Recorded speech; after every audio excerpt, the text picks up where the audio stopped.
Le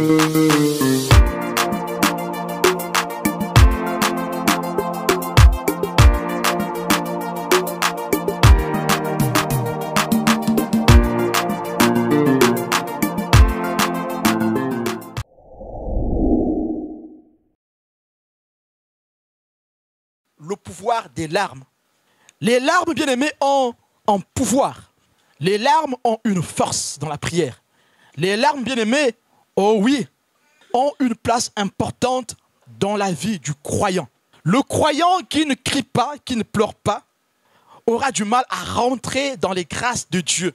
Alors, si nous voulons rentrer dans les faveurs du Seigneur, nous devons apprendre à crier, à pleurer, dans des supplications, dans des requêtes, dans les prières.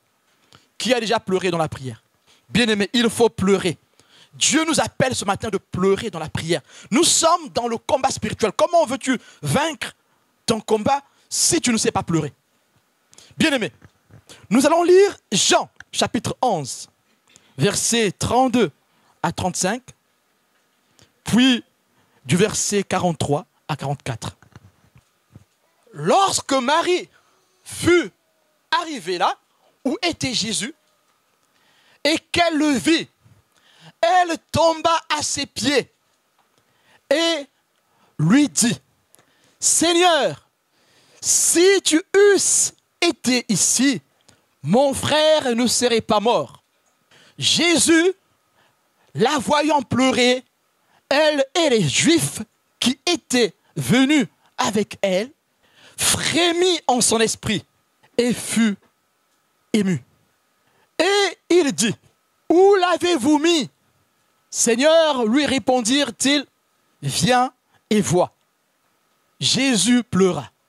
Ayant dit cela, il cria d'une voix forte, « Lazare, sors !» Et le mort sortit, les pieds et les mains liés de bandes, et le visage enveloppé d'un linge. Jésus leur dit, « Déliez-le et laissez-le aller. » Amen. Bien-aimés, le pouvoir des larmes, le pouvoir, la puissance des larmes dans la prière. Quelle est la place que les larmes doivent occuper dans nos prières? Comment les larmes ont occupé la place dans la prière des vies des Israélites? Jésus, la voyant pleurer, elle et les Juifs qui étaient venus avec elle, frémit en son esprit et fut tout ému. Amen. Quand il a vu ces femmes pleurer, quand il a vu Marie qu'il aimait beaucoup pleurer, Jésus frémit en son esprit. Jésus fut troublé. Alléluia. Quelle est la place, bien-aimés, que les larmes occupent dans la vie des croyants? Quelle est la place que les larmes ont occupée dans l'Ancien Testament? Quelle est la place que les larmes ont occupée dans le Nouveau Testament? Et quelle est la place que les larmes occupent aujourd'hui dans l'Église de notre âge? Bien-aimés, nous voyons ici que les larmes de Marie et celles des autres femmes juives, oh oui, ont emmené Jésus à avoir l'esprit troublé. Les larmes de Marie bien-aimée et de ses femmes ont fait que l'esprit de Jésus frémisse. Une émotion est montée dans le ventre de Jésus à cause des larmes de ces femmes. À cause des larmes de ces femmes bien-aimées, Jésus aussi a pleuré. Bien-aimés, les larmes de Marie et des femmes juives qui pleurent ici font frémir Jésus-Christ. Et Jésus, à son tour, qu'est-ce qu'il fait? Il pleure. Je ne sais pas si vous voyez ici le cheminement des pleurs dans la prière. La prière ici de ces femmes fait partie du processus de l'adoration.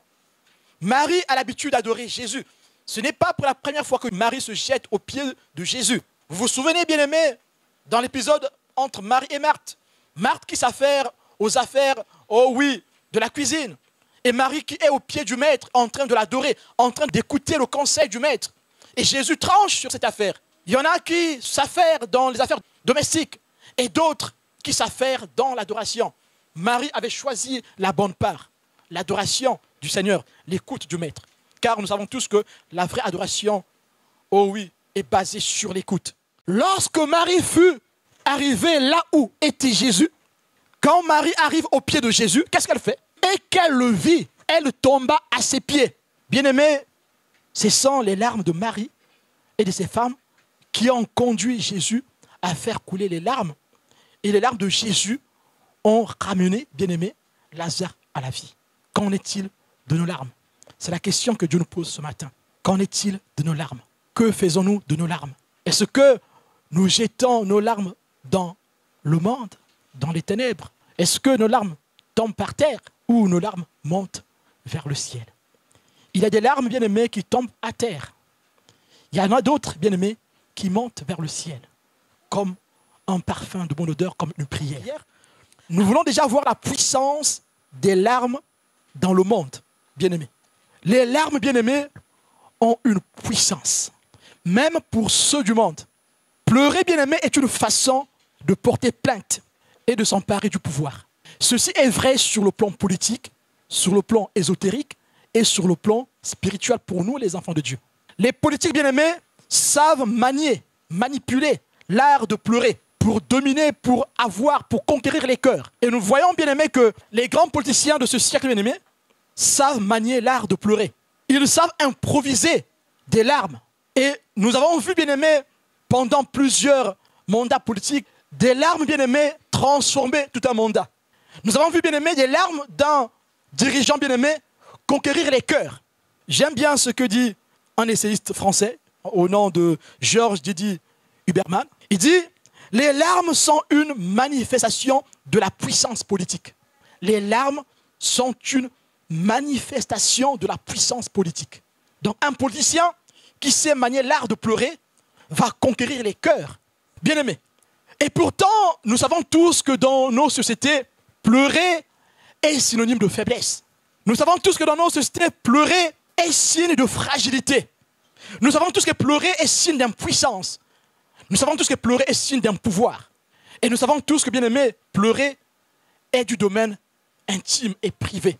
On ne pleure pas devant n'importe qui, de peur qu'on nous traite de faibles, de peur qu'on nous traite de vulnérables. Celui qui pleure devant le monde, il montre au monde combien il est vulnérable. Alors il faut s'en priver. Il ne faut pas qu'il ait le sanglot devant le public. Le sanglot est du domaine privé, bien-aimé. Mais Dieu dit ce matin, le sanglot dans la prière est une force. Les larmes, bien-aimés, dans la prière est un pouvoir. Celui qui sait pleurer, bien-aimé, dans la prière, sait toucher le cœur de Dieu. Car c'est par ces moyens, bien-aimés, que Marie a touché le cœur de Jésus. C'est par ce moyen, bien-aimé, que Lazare est revenu à la vie. Oh oui, mon père aimait me dire, quand j'étais petit, un homme ne pleure pas. Quand je pleurais, il me disait, un homme ne pleure pas. Et moi aussi, j'ai pris l'habitude de le dire, sans pourtant faire attention. J'ai dit aussi à mon fils, un homme ne pleure pas. Mais en fait, ce n'est pas encore un homme, c'est encore un garçon. Mais bien aimé, dans notre société, bien aimé, pleurer, c'est indigne. Un homme ne pleure pas. On veut laisser les larmes aux femmes. Quand un homme pleure, on dit qu'il est trop sensible. Mais Dieu nous dit ce matin, un homme qui pleure devant Dieu est humble. Alors, il attire sur lui les faveurs de Dieu. Quand on est en deuil, bien aimé, qu'est-ce qu'on dit? Il a mené le deuil avec dignité. Pourquoi? Parce qu'il n'a pas pleuré. Alors, bien aimé, quand nous pleurons en public, nous devenons indignes. Nous ne sommes pas assez forts pour supporter, pour porter le deuil. Le deuil doit être mené, bien aimé, en privé. Mais les politiciens, bien aimés, ont compris le sens du deuil. Bien aimé, en politique, pleurer devient une arme. Les larmes, bien aimées, deviennent une arme. Une arme qui donne la puissance, le pouvoir à celui qui sait la manier. Oh oui, bien aimé, pleurer en politique, bien aimé, devient une action puissante pour conquérir les cœurs. Pleurer, bien aimé, devient en politique une action pour mener les foules à la révolte. Nous avons tous vu, oh bien aimé, à la télé, à cause des pleurs d'une femme, le peuple s'indigne, le peuple se révolte. Les gens sortent dans la rue parce que les gens sont dans l'émoi, les gens sont contrits, les gens sont indignés parce qu'un forfait a été commis, un meurtre a été commis, une discrimination a été commise suite juste à une larme qui a coulé. Nous voyons combien, bien-aimés, les larmes peuvent soulever les peuples. Les larmes, bien-aimés, ont une puissance que la Bible nous apprend aussi à utiliser dans la prière. Bien-aimés, ce que je dis là, ce n'est pas moi qui l'invente. Amen. Ce n'est pas des sciences occultes ou l'ésotérisme. Les larmes ont toujours été utilisées en Israël pour implorer Dieu. Amen. Nous allons voir les textes où les gens crient, où les gens pleurent en appelant le Seigneur. Mais aujourd'hui, l'Église ne sait plus pleurer. On est tellement fiers. Pourquoi la société actuelle ne veut plus pleurer? C'est à cause de l'orgueil. Pourquoi le chrétien ne veut plus pleurer devant Dieu? C'est à cause de l'orgueil. Nous sommes suffisants. Mais Dieu nous appelle ce matin. Si tu sais que tu es dans un combat bien-aimé, utilise cette arme. Tes larmes, alléluia, sont une arme que tu dois utiliser dans ton combat. Parce que pleurer, bien-aimé, oh oui, est une façon de porter plainte. Vers qui nous portons plainte, nous qui sommes enfants de Dieu? C'est auprès de Dieu. Nous soumettons à Dieu notre souffrance, notre douleur. Nous soumettons à Dieu notre combat. Et nous pleurons. Bien-aimé, le politicien qui sait pleurer, qui sait manier l'art des pleurs, le conduira à toucher le cœur du peuple. Il paraîtra compatissant aux yeux du peuple. Il va attirer la compassion du peuple. Suite à cela, il va accéder à leur cœur. Accéder au cœur de l'homme, c'est accéder à l'homme, c'est avoir le pouvoir. C'est prendre le pouvoir. Bien-aimés, lisons ce que dit Jérémie 9, verset 17. Nous allons voir combien, bien-aimés, dans ce texte, les femmes qui pleurent sont puissantes. Ainsi parle l'Éternel des armées. Cherchez, appelez les pleureuses et qu'elles viennent. Envoyez vers les femmes habiles et qu'elles viennent. Amen. Bien-aimés, nous allons voir les exemples des pleurs dans la Bible, mais là, j'anticipe. Les seules larmes qui ont un livre dans ce monde, c'est les larmes de Jérémie. Lamentation de Jérémie veut dire les larmes de Jérémie. C'est la seule personne pour qui les larmes portent un livre, portent un nom. Ici, il s'agit des larmes de Jérémie. Alors, si Jérémie, vous connaissez tous l'expression, arrête tes jérémiades. Ils ont tiré ça de la Bible. Parce que Jérémie a beaucoup pleuré dans son ministère prophétique. Mais Jérémie qui sait pleurer devant le Seigneur, demande ici d'appeler les femmes qui sont habiles en pleurs. Alors Jérémie dit que finalement, je ne suis plus assez fort pour pleurer. Je n'ai plus de l'eau dans ma tête. Ma tête s'est vidée de tristesse. J'ai tellement pleuré que je n'ai plus de larmes. Alors, appelez-moi les femmes habiles qui savent pleurer. Les pleureuses, qui savent chanter. Qui savent plonger les gens dans des chants lugubres pour faire pleurer les gens. Bien-aimés, ces femmes ici n'ont pas demandé le pouvoir. Parce que nous sommes déjà dans une société où les femmes n'occupent pas les mêmes rangs que les hommes. Amen. Mais ici, Jérémie comprend l'importance, la place des pleureuses. Alléluia. La force de ces femmes dans la société. Et Jérémie n'est pas la seule personne à reconnaître cette puissance. David a reconnu la puissance des pleurs au sein du peuple d'Israël. Il y avait, bien aimé, des armées de femmes, oh oui, qui avaient pour puissance, pour force, pleurer et faire pleurer les gens. Et en Afrique, bien aimé, il y a des femmes qui ont cette capacité de faire pleurer les gens. Et ces femmes sont très respectées. C'est un art. Pleurer devient tout un art, bien aimé. Ce ne sont pas les pleurs que vous voyez au cinéma. Ces femmes-là vont vous faire pleurer comme il faut et bien fait. Vous allez commencer à réveiller la grand-mère qui est décédée, le grand-père, l'aïeux. Vous allez même pleurer l'aïeux de l'aïeux de l'aïeux de votre grand-père quand ces femmes pleurent. Et Jérémie ici reconnaît que ces femmes sont puissantes. Vous voyez ici, bien aimé, qu'est-ce qui rend ces femmes puissantes? C'est les pleurs. Pleurer, bien aimé, les larmes sont une arme puissante. Donc nous avons vu dans la politique combien les larmes sont puissantes. Nous avons vu dans la société juive combien les larmes sont puissantes. Ceux qui savent pleurer ont une puissance en eux. Donc disons, celles qui savent pleurer ont une puissance en elles, ont une autorité au sein du peuple. Vous pourrez aussi lire chez vous, c'est toujours Jérémie qui reconnaît cette puissance qu'il y a dans les pleurs. Lui qui a un livre portant le nom de ses larmes. 2 Chroniques, chapitre 35, verset 25, aussi dit la même chose. Je vous laisserai lire ça chez vous. Bien aimé. Maintenant, dans le monde occulte, comment sont utilisées les larmes? Là, aujourd'hui, bien aimé, je vais juste parler d'un seul côté des larmes. Comment les ténèbres utilisent les larmes? Bien aimé, les ténèbres utilisent les larmes pour tuer. Bien aimé, il y en a qui sont dans l'ésotérisme, dans la sorcellerie.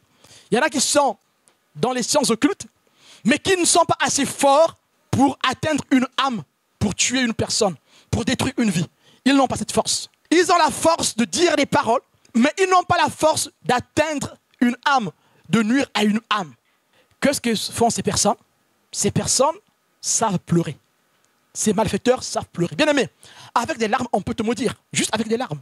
Alors, dans le monde occulte, les larmes sont une arme pour les malfaiteurs qui n'ont pas la puissance des ténèbres pour détruire une vie. Qu'est-ce qu'ils font? S'ils veulent te nuire, ils vont chercher un accès. Ils vont chercher à t'accuser. Une fois que tu es tombé dans le piège, bien-aimé, ils vont pleurer. Je ne sais pas si vous avez compris. Vous n'avez pas compris. Je prends un exemple. Tu es là, tu ne m'as rien fait. Amen. Tu ne m'as rien fait du tout. Du coup, je te demande ton stylo. Tu peux me donner ton stylo? Maëva, est-ce que tu peux me donner ta feuille, s'il te plaît? Alors, Maëva, vraiment, moi j'ai souffert pour elle, c'est ma fille. J'ai souffert pour elle, vraiment. J'ai tout fait. Elle m'a refusé sa feuille. Tonton, ma propre fille. J'ai souffert pour elle. J'ai tout donné pour elle. Des nuits blanches. Mais quand j'ai vidé pour elle, mais j'avais besoin de sa feuille. Elle m'a reçu la feuille. Oh, qu'est-ce que j'ai fait vraiment? Qu'est-ce que j'ai fait moi dans cette vie-là? Pourquoi la vie n'est pas reconnaissante envers tout ce que j'ai fait? Tantine. Ma fille là, avec qui j'ai souffert là, je lui ai demandé la feuille. Mais moi, qu'est-ce que j'ai fait? J'ai la malchance. Ça n'arrive que sur moi. Et mes larmes coulent. Je peux pleurer si tu veux. Si tu veux, tu pleures hein, pour de vrai. Hein. Et bien aimé, c'est comme ça que ça se passe. Donc, la personne qui veut te nuire, qui veut te faire du mal, va chercher un accès dans ta vie. Si tu ouvres une petite porte, bien aimé, il y accède. Dès qu'il a accès à cette porte, bien aimé, il va pleurer auprès de tout le monde. Bien aimé, quand je dis pleurer, c'est pleurer. Hein. Il va pleurer pour de vrai. Il va simuler les larmes. On appelle ça les larmes alibi. Il va simuler les larmes, bien aimé, pour détruire ta vie. Puisque en elle-même, elle n'a pas la puissance pour te détruire. Il faut qu'il cherche une puissance ailleurs pour te détruire. Il faut qu'il cherche des co-belligérants. Il va pleurer. Il va pleurer, il va pleurer, il va pleurer. Il ne va pas s'arrêter à toi, ni à toi, ni à toi. Il va pleurer auprès de plusieurs personnes jusqu'à trouver l'âme impure qui va se lever dans la sorcellerie, dans sa colère pour détruire la personne qu'il a vilipendée. Est-ce que vous voyez l'importance du combat spirituel? Pourquoi on dit n'ouvrez pas une porte à Satan? Vous voyez pourquoi on dit ne résistez pas au mal? C'est à cause de cela. Et pourtant, cette feuille ne signifie rien du tout. Et pourtant, je ne vais rien faire avec cette feuille. Et pourtant, je ne vais rien faire avec ce que je demande. Et pourtant, je sais que cette chose qu'elle doit me donner, c'est une chose qui est personnelle et intime. Elle n'a pas le droit de me le donner.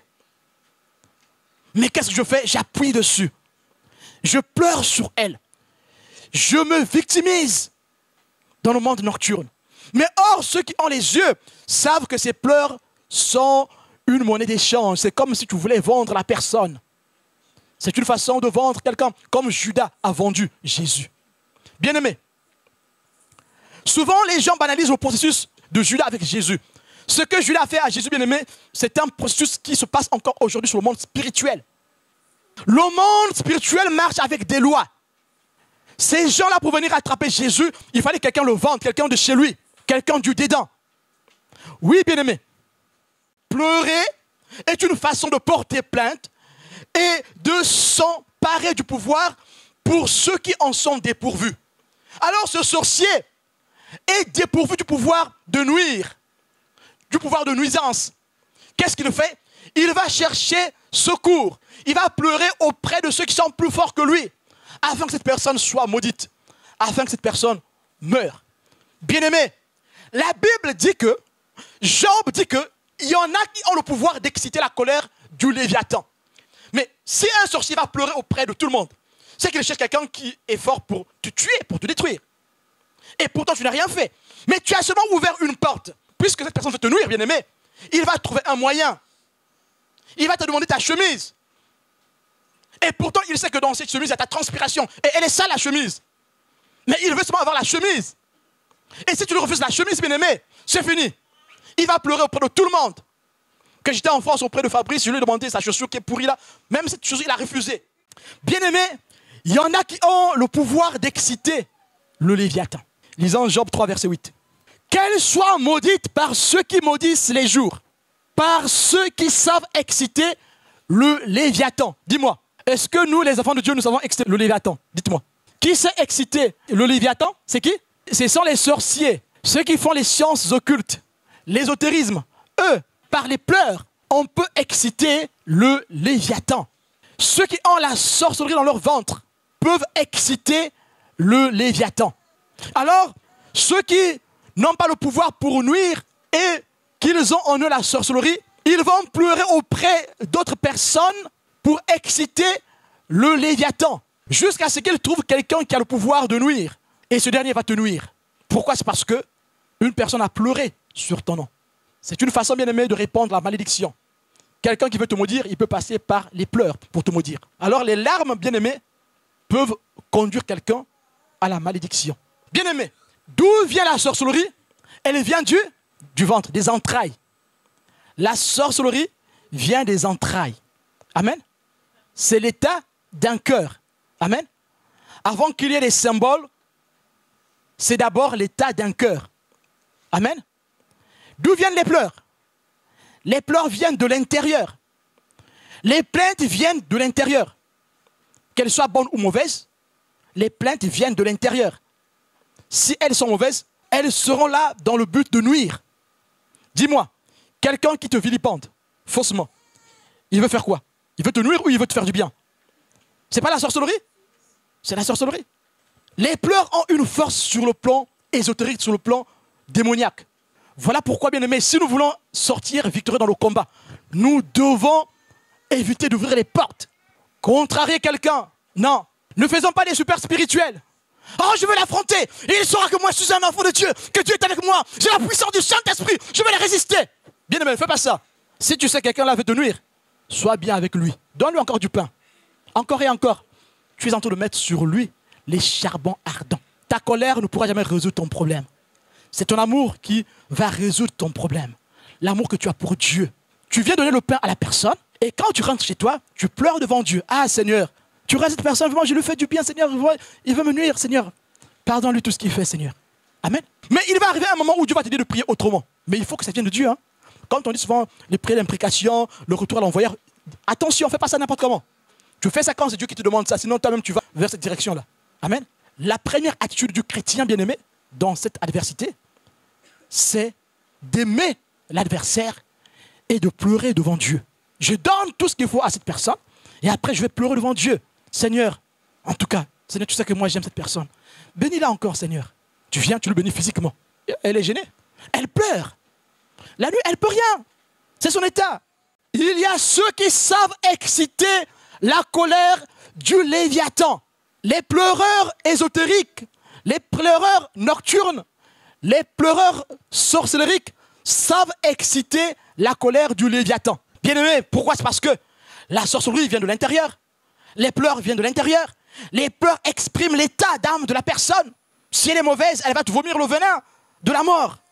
Bien aimé, pleurer, c'est s'adresser à l'autre. Pleurer, c'est s'ouvrir à l'autre.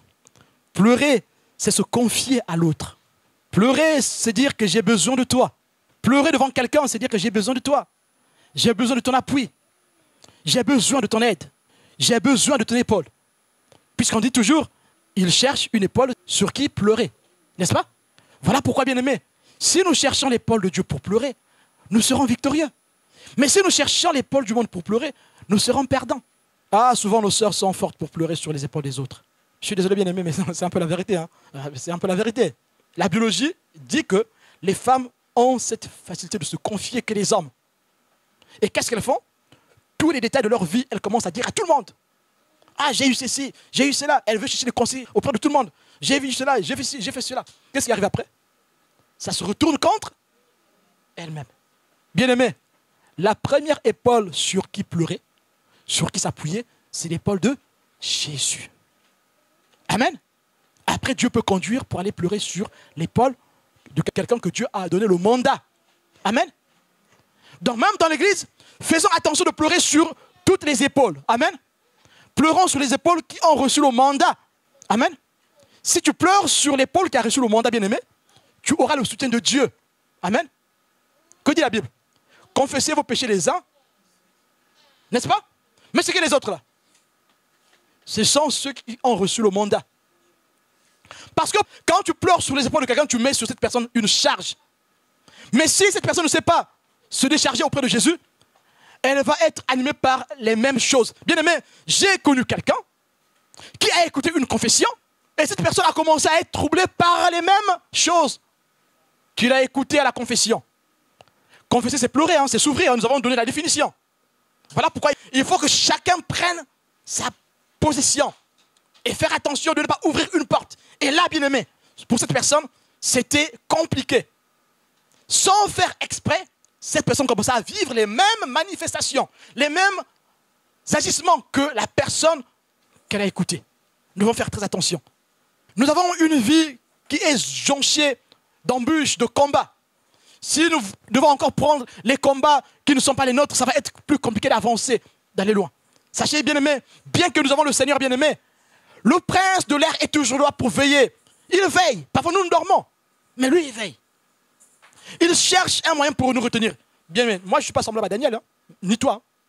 Mais la prière de Daniel a été arrêtée par le roi de Perse. À plus forte raison, toi et moi. Les larmes viennent de l'intérieur. Elles expriment l'état de notre âme. Sauf si c'est les larmes de crocodile. Et même si c'est les larmes de crocodile, c'est aussi l'état de ton âme. C'est que tu es faux. Amen. Oh, prier, comme nous l'avons dit, c'est s'adresser à l'autre. C'est s'ouvrir à l'autre. C'est se confier. C'est dire à l'autre qu'on a besoin de son soutien. C'est rechercher le regard de l'autre. C'est chercher le secours de l'autre. Je veux attirer ton attention quand je pleure. Nos enfants savent le faire. Ils le font très bien même. Ils ont 1 an, 2 ans, mais parfois ils nous manipulent. Je suis désolé. C'est la vérité. Hein. Mais bien aimé, pour nous c'est pareil. Ouvrons-nous à Dieu. Celui qui pleure, bien aimé, cède. Il lâche prise. Je ne sais pas, parce que je ne parle pas trop de la prière, mais j'espère que vous faites le lien avec la prière. Hein. Si tu cèdes devant Dieu, tu sors vainqueur. Il faut apprendre à céder. Pleurer dans la prière, c'est céder. Pleurer dans la prière, c'est s'adresser à Dieu de façon intime, de façon personnelle, de façon profonde. Les pleurs disent plus que les mots. Les pleurs étalent l'état de ton âme. Pleurer, c'est s'étaler, c'est s'ouvrir, c'est se livrer. Pleurer, bien aimé, dans la prière, c'est avouer, c'est manifester son incapacité de vouloir se sauver soi-même. Celui qui pleure devant Dieu avoue qu'il ne peut rien sans Dieu, qu'il a besoin du soutien de Dieu. Alors, Dieu veut ce matin qu'on avoue tous devant lui qu'on est incapable de se sauver nous-mêmes. Alors, nous pleurons devant Dieu. Jésus, en tant qu'homme bien-aimé, s'est senti à avouer son incapacité de se sauver lui-même. Alors, il a pleuré, il a appelé le Père, dans des cris et dans des pleurs. Bien-aimé, lisons Hébreux 5, verset 7. C'est lui qui, dans les jours de sa chair, ayant présenté avec de grands cris et avec larmes des prières et des supplications à celui qui pouvait le sauver de la mort, et ayant été exaucé à cause de sa piété, a appris, bien qu'il fût fils, l'obéissance par les choses qu'il a souffertes. Amen. Il a pleuré devant son papa. Pleurer, c'est s'humilier. Pleurer, c'est se faire humble. Celui qui est fier de lui-même ne sait pas pleurer, il ne sait pas se plier. J'avoue, Seigneur, mon incapacité de me sauver moi-même. Alors je pleure devant toi, je me livre à toi, Seigneur. Bien-aimé, Jésus a pleuré à l'agonie, bien-aimé, dans le jardin de Gethsémani, bien-aimé. Il a pleuré devant son papa. Sauve-moi, papa. Matthieu 26, versets 36 à 38. Nous allons revenir sur ce verset plus tard. Là-dessus, Jésus alla avec eux dans un lieu appelé Gethsémani et il dit aux disciples, asseyez-vous ici pendant que je m'éloignerai pour prier. Il prit avec lui Pierre et les 2 fils de Zébédée et il commença à éprouver la tristesse et des angoisses.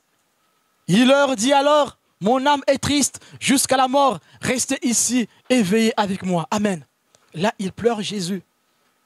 Il supplie le Père pour le sauver. C'est avec cri, bien-aimé. Et Dieu l'a soutenu dans ses souffrances. Bien-aimé, il y a des pleurs et des pleurs. Il y a des pleurs pour le combat spirituel, bien-aimé.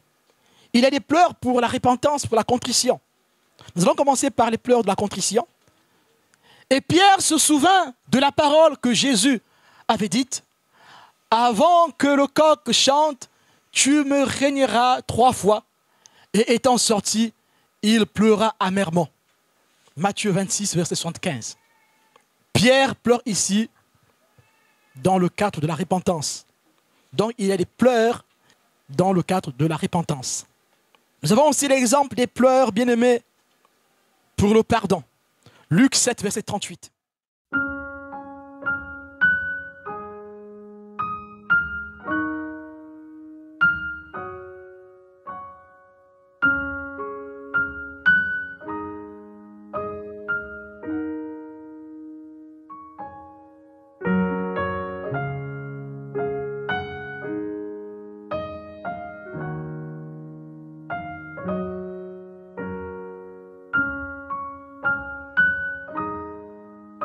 Amen. Ici, le peuple pleure parce qu'ils ont été infidèles devant le Seigneur.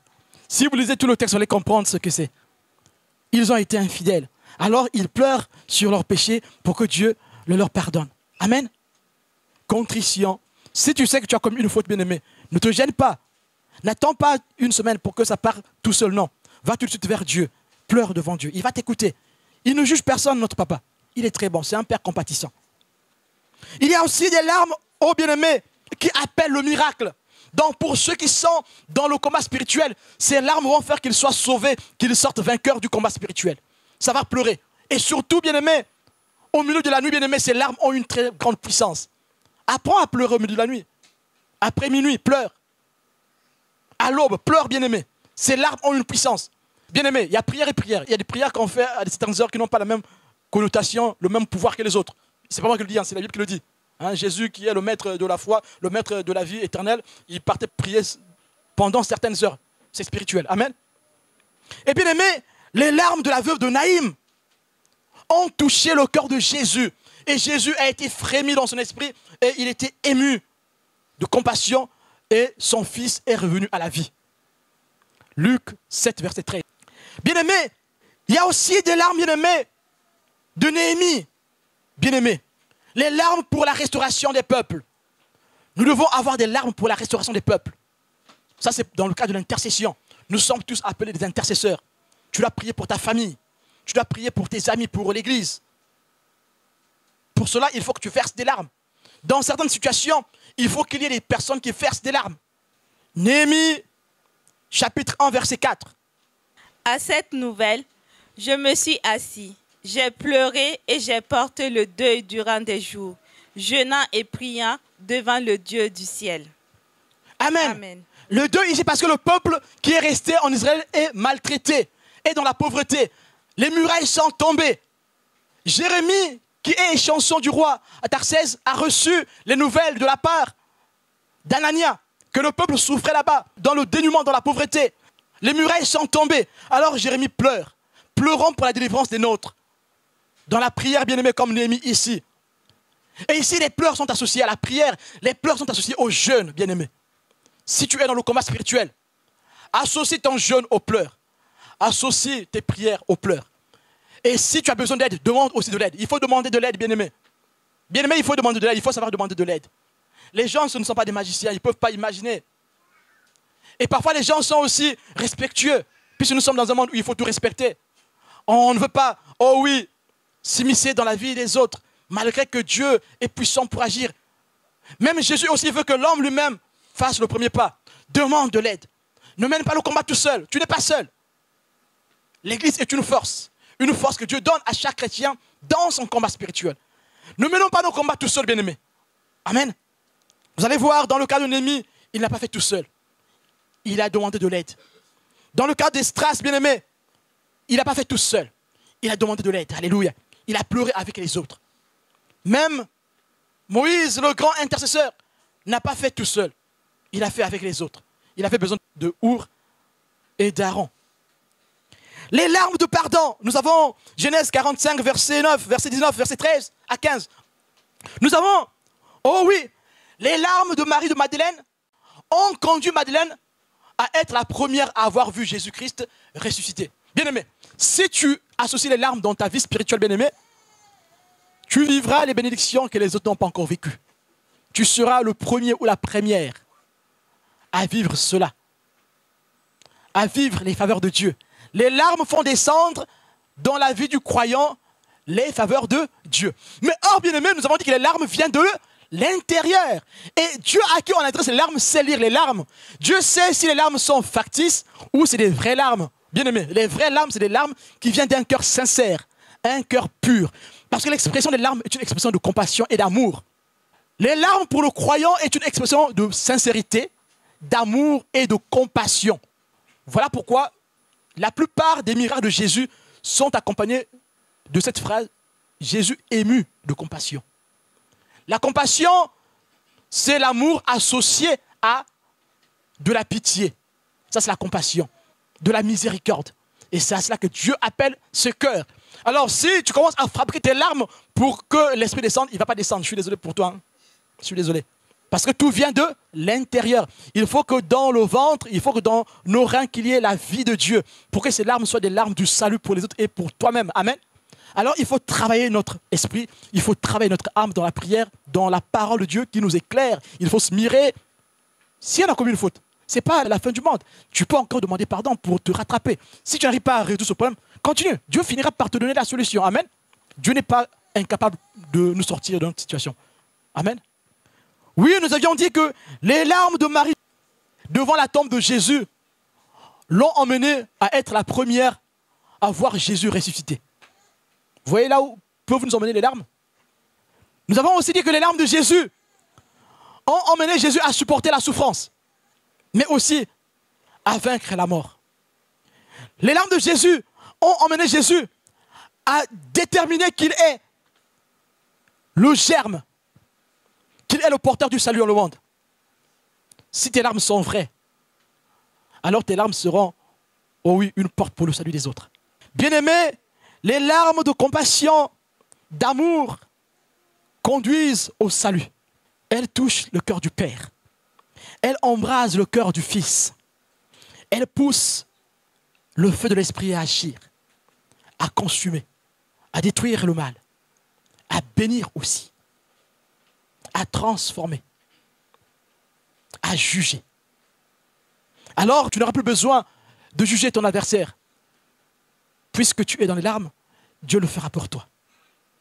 Il est le bon juge. Bien-aimés, nos larmes, bien-aimés, sont celles du Saint-Esprit. De l'Esprit qui habite en nous. De l'Esprit qui pleure au fin fond de nous. Galates le dit. Galates 4, verset 6, on va le lire. Vous lirez chez vous Romains 8, verset 15. Et parce que vous êtes fils, Dieu a envoyé dans nos cœurs l'Esprit de son Fils, lequel crie « Abba, Père ». Bien-aimé, crier ici a une connotation de pleurer. Amen. De se livrer. Ici, c'est « toak » en hébreu. « Toak » veut dire « appeler dans le chagrin ». Celui qui crie pleure. Il appelle dans le chagrin.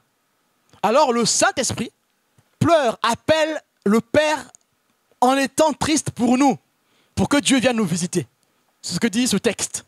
Alors, bien-aimé, celui qui sait pleurer dans la prière va appeler à lui tout le temps des effusions renouvelées du Saint-Esprit. C'est un secret. Ce matin que tu peux garder pour toi, que tu peux entretenir, que tu peux développer. Si tu sais pleurer dans la prière, tu seras tout le temps visité par le Saint-Esprit. Si tu veux que tes prières soient efficaces, apprends à pleurer dans la prière. Parce que quand tu seras rempli de l'Esprit, bien-aimé, forcément, ce ne sont plus tes mots qui iront vers Dieu. Ce sont les mots de l'Esprit. Voilà pourquoi nous devons apprendre à pleurer dans la prière. Pour appeler la présence du Saint-Esprit, afin qu'il prenne la relève dans la prière. Si l'Esprit prend la relève dans la prière, bien-aimé, nous serons forcément exaucés. Parce qu'il connaît, bien-aimé, les profondeurs du Père. Crier est associé aux pleurs. Tsoak, qui veut dire appeler dans le chagrin. Si l'Esprit bien-aimé pleure en nous en implorant le Père, nous devons nous aussi développer ces attitudes de pleurer dans la prière. si nous le faisons, nous finirons par être baptisés dans le Saint-Esprit et aussi nous finirons par être visités tout le temps par le Saint-Esprit. Alors nous allons vivre les grâces de Dieu. Nous vivrons ses faveurs, nous vivrons des effusions renouvelées. Nous vivrons la grâce de Dieu. Bien-aimés, la Bible nous interpelle encore. Elle dit, crie. Crie dans ta situation. Ne baisse pas les bras. Peu importe le temps que ça dure. Peu importe l'adversité. Crie, crie, crie encore, crie. Parce que Dieu est avec l'homme contrit et humilié. Celui qui pleure est contrit. Celui qui pleure est humilié. Alors Dieu est avec lui. Lisons Ésaïe 57, verset 15. Car ainsi parle le Très-Haut, dont la demeure est éternelle et dont le nom est saint. J'habite dans les lieux élevés et dans la sainteté, mais je suis avec l'homme contrit et humilié, afin de ranimer les esprits humiliés, afin de ranimer les cœurs contrits. Pleurer est une façon de porter plainte, afin de s'emparer du pouvoir pour ceux qui n'ont pas le pouvoir. Amen. Sauf que toi et moi, nous n'avons pas le pouvoir. Hein? Amen. Mais que dit la Bible ici? Dieu est avec celui qui pleure, n'est-ce pas? Celui qui crie, celui qui pleure. Amen. Cri ici, c'est tzouak. Parler dans le chagrin à Dieu. Puisque Dieu est avec celui qui crie et celui qui pleure, celui qui est humilié, celui qui est contrit. Qu'est-ce qui se passe? Dieu ranime son esprit, bien-aimé. Bien-aimé, si Dieu ranime ton esprit, ça veut dire que tu deviens fort, n'est-ce pas? Celui qui a l'esprit ranimé par Dieu devient fort. Alors, il a en lui le pouvoir, la puissance de Dieu. Donc, cette phrase qu'on a donnée au départ n'est pas fausse, elle est vraie. Pleurer est une façon de porter plainte et de rentrer en possession du pouvoir. Amen. Ce texte vient le confirmer. Vous avez aussi Psaume 51, verset 17. Vous avez Psaume 30, verset 2 et verset 8. Vous avez Psaume 55, verset 17. Vous avez Psaume 83, verset 3. Vous avez Psaume 120, verset 1. Vous avez Psaume 57, verset 3. Vous avez Psaume 88, verset 1. Vous avez Psaume 34, verset 7. Éternel, mon Dieu, j'ai crié à toi et tu m'as guéri. Les pleurs dans la prière apportent la guérison aussi. Si tu es malade, bien-aimé, passe ton temps dans les pleurs, dans la prière. Ça ne sert à rien d'avoir peur de la mort. Tu commences à pleurer parce que tu vas mourir. Bien-aimé, non. Dieu veut que tu mènes ton combat jusqu'au bout dans les pleurs. Pas pour chialer comme disent les gens, mais pour demander la grâce de Dieu. Dieu est capable de détruire le cancer. Dieu est capable de détruire la tuberculose. Peu importe la maladie, bien-aimé, Dieu est capable de détruire ces choses. Alors, ça ne sert à rien de t'apitoyer sur ton sort. Crie à Dieu et il te guérira. Bien-aimé, parle à la maladie. C'est là qu'il faut demander la dignité. Tu pleures devant Dieu, mais tu es digne devant la maladie. Mais sauf que nous faisons l'inverse. On veut être digne devant Dieu et devant la maladie, on est indigne, on pleure. On chiale devant la maladie. Bien-aimé, notre Dieu est bon. Notre destination n'est pas terrestre. Amen. Si on est malade, bien-aimé, c'est vrai que au premier abord, nous allons pleurer, mais il faut que l'esprit prenne le dessus. Moi, j'ai vu une sœur partir dans la joie. Quelques jours avant qu'elle ne décède, je suis allé à l'hôpital à 7 h du matin. Elle était dans la joie. On a étudié la Bible ce matin-là. Parce que notre destination n'est pas sur terre ici. Là. Alors, si la maladie arrive, ça va te troubler au premier abord, mais après, laisse-toi aller par le Seigneur. Va pleurer devant Dieu. Dieu est capable de changer ta situation. La maladie peut partir par la grâce de Dieu. L'envoûtement peut partir par la grâce de Dieu. La mort peut s'en aller par la grâce de Dieu. Les persécutions peuvent partir par la grâce de Dieu. La malédiction peut disparaître par la grâce de Dieu. Amen. Il suffit d'avoir la bonne attitude. Crier devant Dieu, pleurer devant Dieu. Amen. Nous allons nous lever pour prier.